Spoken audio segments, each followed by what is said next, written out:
ओम शांती. आज दिनांक 8/11/2020. अव्यक्त बापदादांची अव्यक्त मुरली. Revise date 1/10/1987. आजच्या मुरलीचे शीर्षक आहे ईश्वरीय स्नेहजीवन परिवर्तनाचा पाया आहे. ईश्वरीय स्नेहजीवन परिवर्तनाचा पाया आहे. आज स्नेहाचे सागर आपल्या स्नेही मुलांना भेटण्यासाठी आले आहेत. बाबा आणि मुलांचे स्नेह विश्वाला स्नेहाच्या सूत्रामध्ये बांधतात. जेव्हा स्नेहाचे सागर स्नेह संपन्न नद्यांचा मेळा होतो तर स्नेहाने भरलेल्या नद्या पण बापसमान मास्टर स्नेहाचे सागर बनतात. म्हणून विश्वाचे आत्मे स्नेहाच्या अनुभवाद्वारे स्वतःजवळ येत आहेत. पवित्र प्रेम किंवा ईश्वरीय परिवाराच्या स्नेहाद्वारे कितीही अनोळखी आत्मे आहेत. खूप वर्षापासून परिवाराच्या प्रेमापासून वंचित दगडासारखे बनणारे आत्मा आहेत. परंतु असे दगडासमान आत्मे पण ईश्वरीय परिवाराच्या स्नेहामुळे खूप नम्र बनतात. ही ईश्वरीय परिवाराच्या प्रेमाची कमाल आहे. कितीही स्वतः किनारा करू द्या, परंतु ईश्वरीय प्रेम चुंबकासारखे असते, स्वतः जवळ घेऊन येते. याला म्हणतात ईश्वरीय स्नेहाचे प्रत्यक्ष फळ. कितीही कोणीही स्वतःला वेगळे मानतील, परंतु ईश्वरीय स्नेह संयोगी बनून आपसामध्ये एक आहोत पुढे जाण्याच्या सूत्रामध्ये बांधतात. असा अनुभव केला ना? स्नेह प्रथम सहयोगी बनवते. सहयोगी बनवत बनवत स्वतः वेळेवरती सर्वांना सहजयोगी बनवते. सहयोगी बनण्याची लक्षणं आज सहयोगी आहेत, उद्या सहजयोगी बनतात. ईश्वरीय स्नेह परिवर्तनाचा पाया आहे किंवा जीवन परिवर्तनाचे बीज स्वरूप आहेत. ज्या आत्म्यांमध्ये ईश्वरीय स्नेहाच्या अनुभूतीचे बीज पडते तरी हे बीज सहयोगी बनवण्याचे वृक्ष स्वतःच उत्पन्न करत राहते आणि वेळेवरती सहजयोगी बनण्याचे फळ दिसून येते. कारण परिवर्तनाचे फळ जरूर दिसून येते. फक्त कोणते फळ लवकर निघते, कोणते फळ वेळेनुसार निघते. चहूबाजूला पाहिले तर सर्व मास्टर स्नेहाचे सागर विश्वसेवादारी मुलं कोणते कार्य करत आहात? विश्वामध्ये ईश्वरीय परिवाराच्या स्नेहाचे बीज पेरत आहात.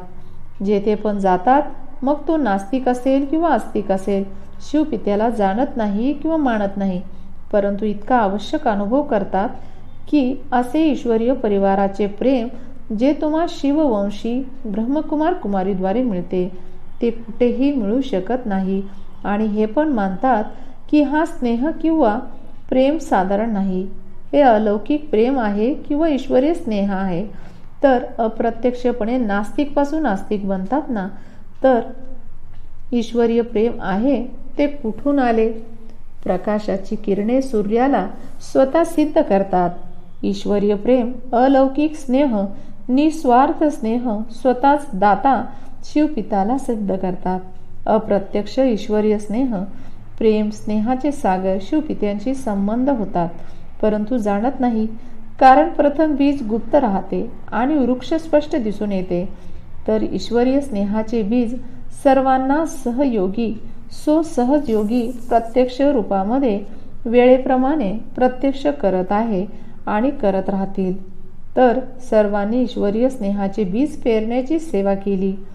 सहजयोगी बनण्याची शुभ भावना आणि शुभकामनांची विशेष 2 पाने पण प्रत्यक्ष पाहिले.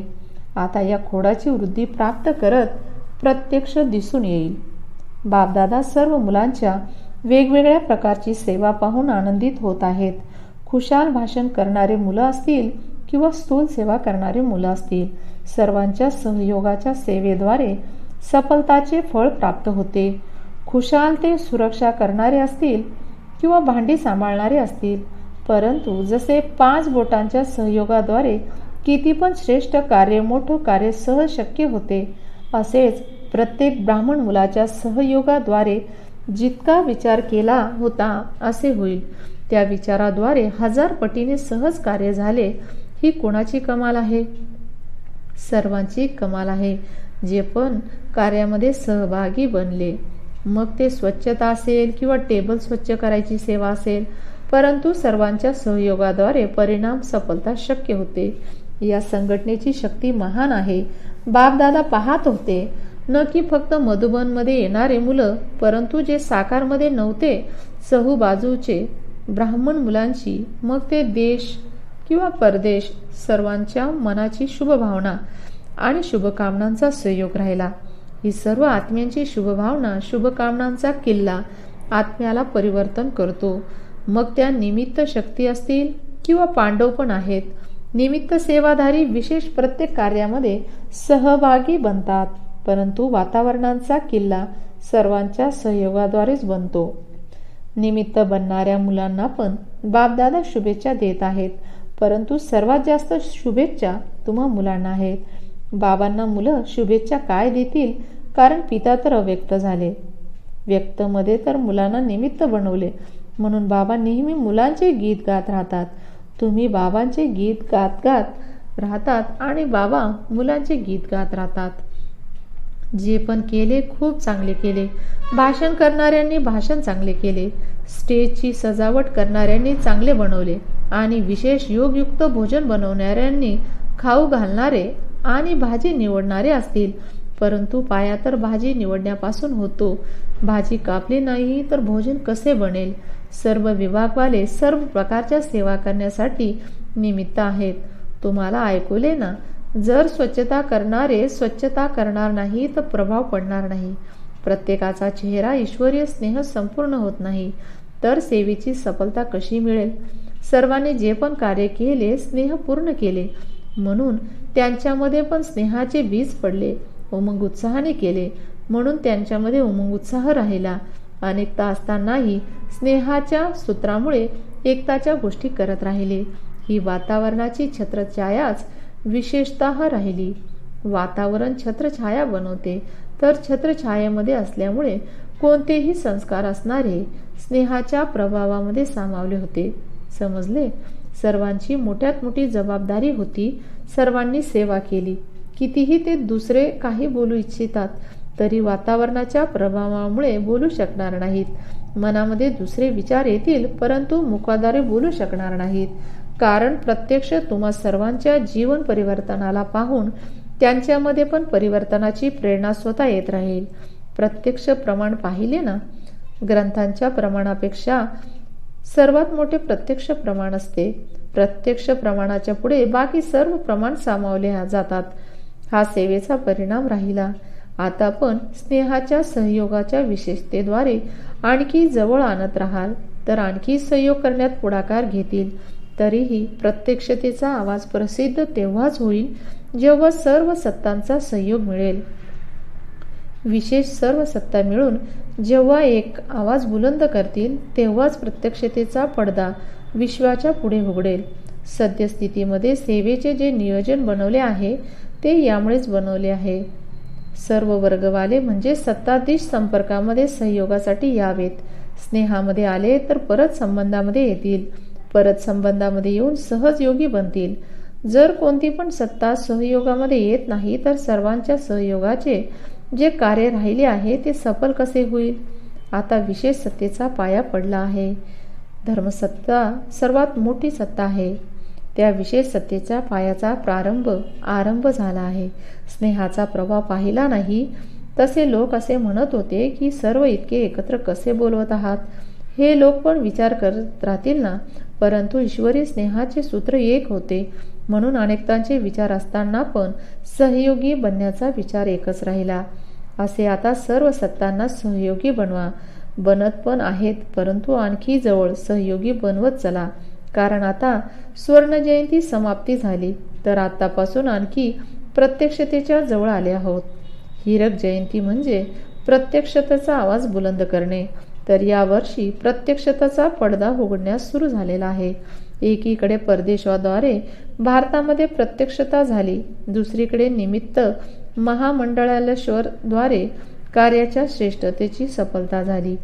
परदेशामध्ये पण आंतरराष्ट्रीय संघांचे निमित्त बनले, ते पण विशेष प्रसिद्ध. आणि भारतामध्ये पण प्रसिद्ध धर्मसत्ता आहे. तर धर्मसत्तेचा अधिकार असणाऱ्याद्वारे धार्मिक आत्म्यांची प्रत्यक्षता व्हावी.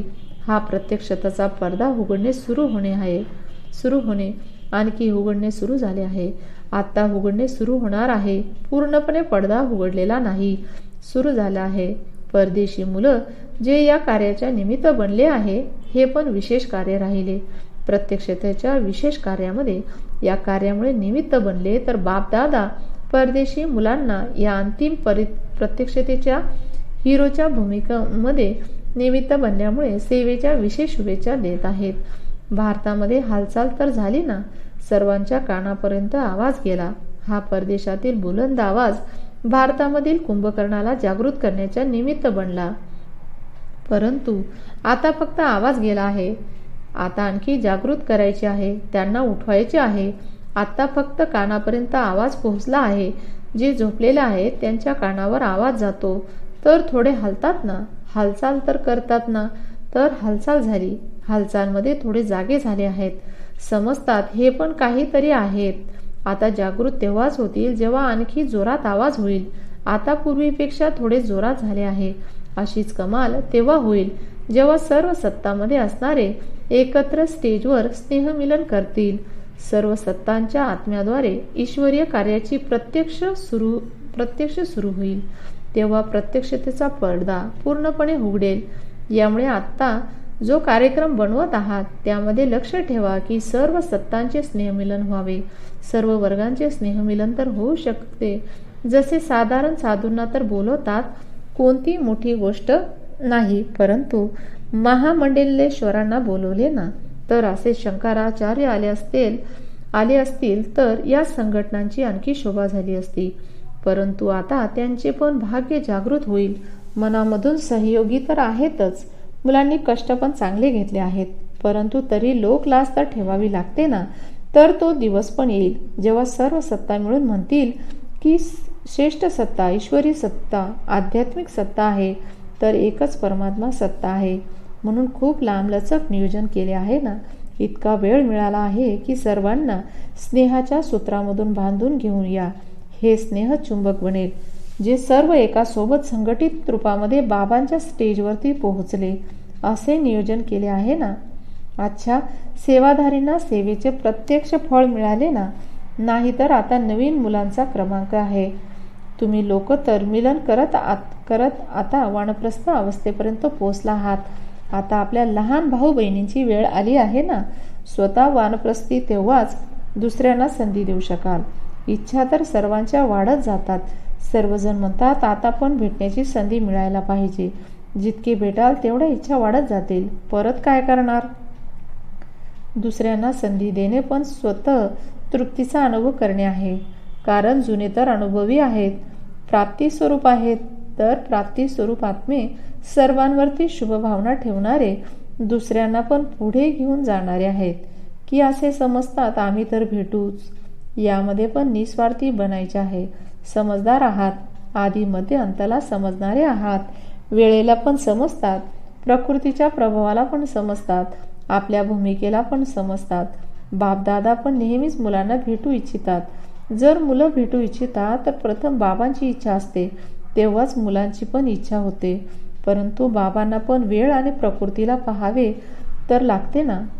जेव्हा या दुनियेमध्ये येतात तर या दुनियेच्या सर्व गोष्टी पाहाव्या लागतात.